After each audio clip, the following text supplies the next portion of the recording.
നമുക്ക് ചിക്കൻ പുട്ട് ഉണ്ടാക്കാം. ആവി പറക്കും നല്ല ചിക്കൻ പുട്ട്, കയ്യിലിടുമ്പോൾ എന്ത് സോഫ്റ്റ് പുട്ട്.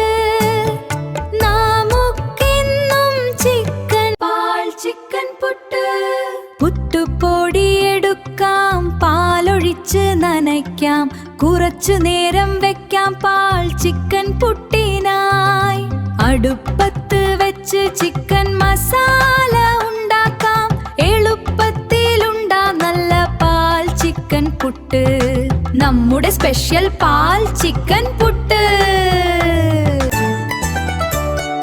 ആദ്യം പുട്ടുപൊടി ഇട്ടു കൊടുക്കാം, ചിക്കൻ മസാല മുകളിലായി ചേർക്കാം. വീണ്ടും പുട്ടുപൊടി നിരത്തി കൊടുക്കാം, നല്ല ചൂടോടെ ആവിയിൽ വേവിക്കാം. ചിക്കൻ പുട്ട് റെഡി, പാൽ പുട്ട് പോലെ എന്തൊരു ടേസ്റ്റ്, നല്ല കിടിലൻ പുട്ട്. എന്റെ ചിക്കൻ പാൽ പുട്ട് ഇഷ്ടപ്പെട്ടാൽ സബ്സ്ക്രൈബ് ചെയ്യുക, ലൈക്ക് ചെയ്യുക, ഫീഡ്ബാക്ക് അറിയിക്കുക. അപ്പോൾ